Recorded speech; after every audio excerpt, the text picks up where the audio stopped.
Merci d'être avec nous sur le plateau de TV Finance. Aujourd'hui est lancé le nouveau site de TV Finance, des infos, des actualités en direct, un flux de news et ça nous donne un CAC 40 en hausse en ce début de semaine. Mais nous allons parler dans un instant macroéconomie car il y a beaucoup de statistiques et le contexte est particulièrement intéressant. Nous sommes avec Christophe Barraud, chef économiste chez Market Securities. Christophe Barraud, bonjour. Bonjour Fabienne. Merci d'être avec nous. Alors, il y a des statistiques à foison et notamment aux États-Unis. On va en parler dans un instant des chiffres du chômage et de l'emploi. Mais globalement, donnez-nous the big picture avec le président américain qui est parti à l'hôpital, qui est ressorti. Donald Trump is back. Et pour les marchés de l'économie, pour le moment, c'est plutôt favorable ou on est dans l'incertitude ?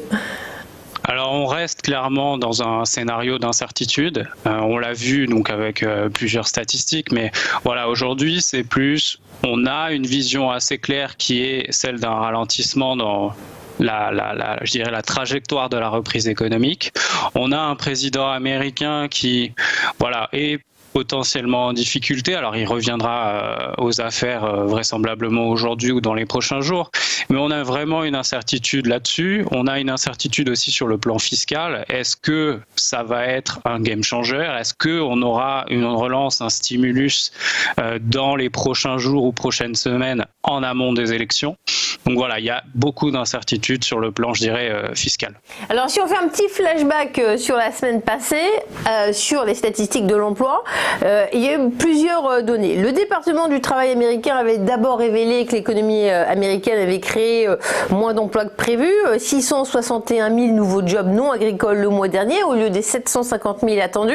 Et puis il y a encore eu des chiffres, et puis les chiffres de juillet ont été révisés. Alors que faut-il en penser si vous voulez bien nous décrypter cela ? Alors globalement, ces chiffres sur le marché du travail confirment le ralentissement, je dirais, dans la reprise économique, parce qu'effectivement, on a des créations d'emplois qui ont tendance à décélérer.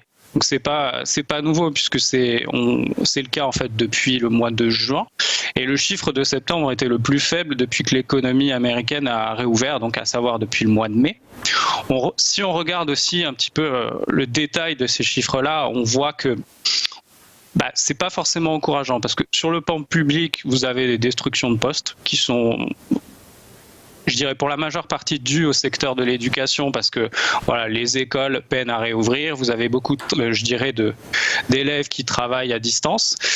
Sur le côté aussi privé de la chose, on a un ralentissement et pour vous donner quelques chiffres, on était sur 877 000 créations contre un peu plus d'1 million au mois d'août. Mais ce qui est important, c'est que plus de la moitié de ces créations proviennent de deux secteurs, donc celui de l'hospitalité et celui du commerce de détail, qui sont des secteurs où les rémunérations sont peu élevées, mais c'est aussi des secteurs soumis à beaucoup de contacts humains et donc vulnérables à une potentielle, je dirais, reprise de l'épidémie. Et on peut se poser des questions là-dessus, puisque par exemple sur le week-end, on a eu des déclarations donc, du gouverneur de la Californie, du maire de New York, qui allaient dans le sens de faites attention, on peut avoir potentiellement un redémarrage. Maintenant, si on regarde d'autres statistiques dans le rapport de l'emploi, vous avez des signaux un petit peu inquiétants parce que si on regarde en fait les chômeurs de longue durée, on a eu un bond spectaculaire, donc de 781 000 chômeurs de longue durée en plus, pour un total de 2,4 millions, ce qui est le plus haut depuis mai 2015. Et si on regarde aussi d'autres chiffres, vous avez le taux d'emploi aux États-Unis, on est seulement à 56,6%. Donc ce qui est encore nettement inférieur à ce qu'on a vu avant crise où on se situait au-dessus de la barre des 60%, et donc un marché de l'emploi qui, je dirais, peine à redémarrer. Si on essaye de vraiment regarder la big picture sur les créations de postes, par exemple, on a eu 11,4 millions de créations de postes sur les 5 derniers mois, alors que l'économie américaine en avait détruit un petit peu plus de 22 millions sur la période mars-avril. Donc un marché de l'emploi qui va mettre beaucoup de temps avant de revenir au niveau d'avant-crise, probablement 2 à 3 ans. Donc voilà, ça à remettre en perspective, c'est assez intéressant, parce que si on regarde aussi, donc c'est le dernier rapport de l'emploi avant les élections américaines, et ça confirme que le président Trump sera le premier président depuis la Deuxième Guerre mondiale à afficher un bilan avec des destructions de postes. Est-ce qu'il faut s'attendre à ce qu'il y ait un stimulus, que ce soit la Banque centrale, budgétaire, dans ce contexte ? Alors, le rapport d'emploi est clairement légitime un nouveau stimulus, et principalement pour les personnes qui étaient en difficulté, qui ont en fait, il y a de plus en plus de chômeurs de longue durée, comme je le disais. Donc, chômeurs de longue durée, c'est ceux qui n'ont pas retrouvé un emploi pendant 27 semaines ou plus. On a une partie, je dirais, des Américains qui restent fragilisés, et surtout, on est donc dans un cadre d'incertitude élevée. Et s'il y a un redémarrage de l'épidémie, il y aura forcément de la casse. Donc, aujourd'hui se pose quand même la question de savoir s'il ne faudrait pas un stimulus pour rassurer. Déjà, je dirais redonner un petit peu de baume au cœur aux Américains.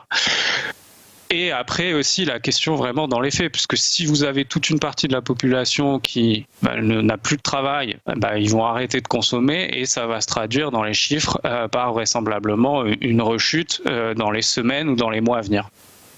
Alors on parle des États-Unis, parlons un petit peu d'Europe, parce que si on regarde les chiffres de l'inflation et qu'on se rappelle la mission quand même de la BCE, qui est plutôt de garder le cap sur ces 2% en taux d'inflation, on se rend compte qu'il y a un gros hiatus là. Est-ce que vous pouvez nous en parler, s'il vous plaît ?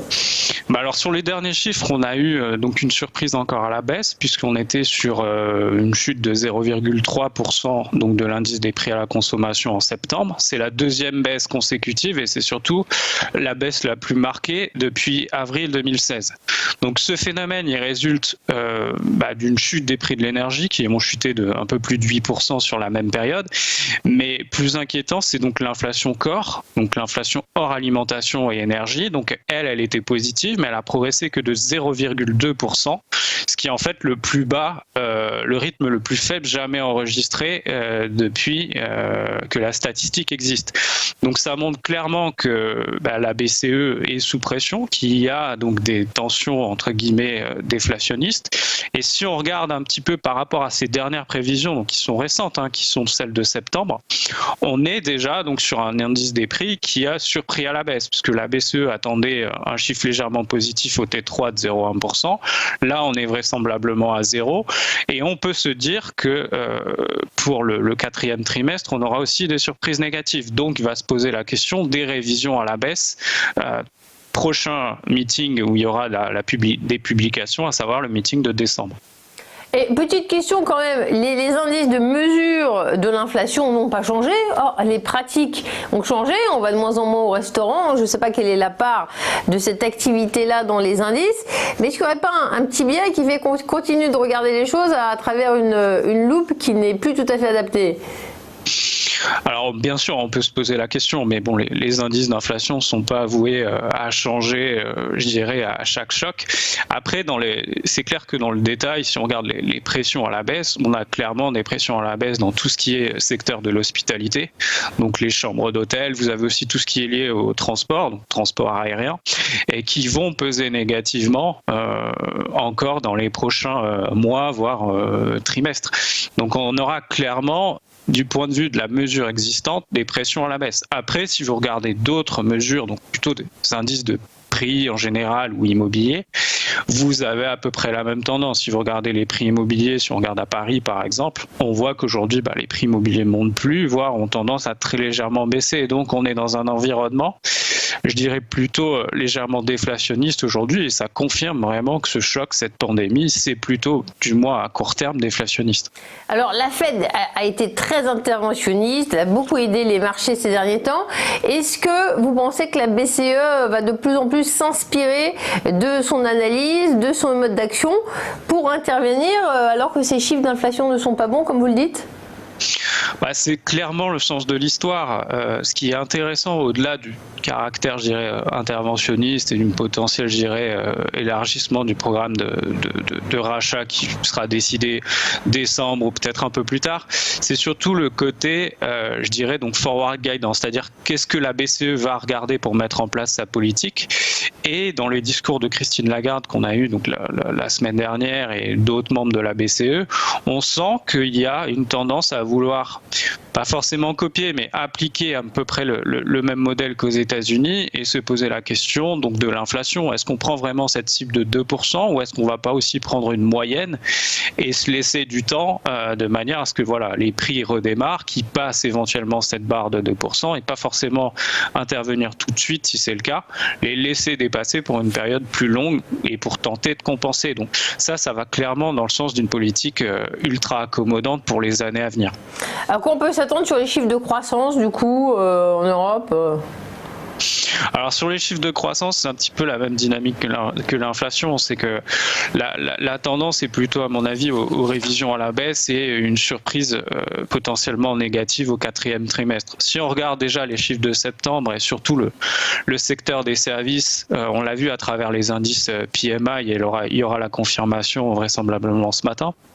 C'est que le secteur des services était déjà en difficulté en septembre, qui le sera probablement dans les mois à venir, parce que vous avez de plus en plus de mesures de restriction. On l'a vu, donc ça va être le cas à Paris avec la fermeture des bars. C'était le cas à Marseille un petit peu avant. Vous avez d'autres pays qui ont appliqué des mesures de restriction, comme en Espagne, en Allemagne, et vous avez aussi sur les voyages toujours une dynamique un petit peu aux restrictions. Donc globalement, le sens de l'histoire, voilà, c'est plutôt des révisions à la baisse et qui, encore une fois, vont un petit peu conforter la BCE dans la nécessité d'étendre son action d'ici la fin de l'année.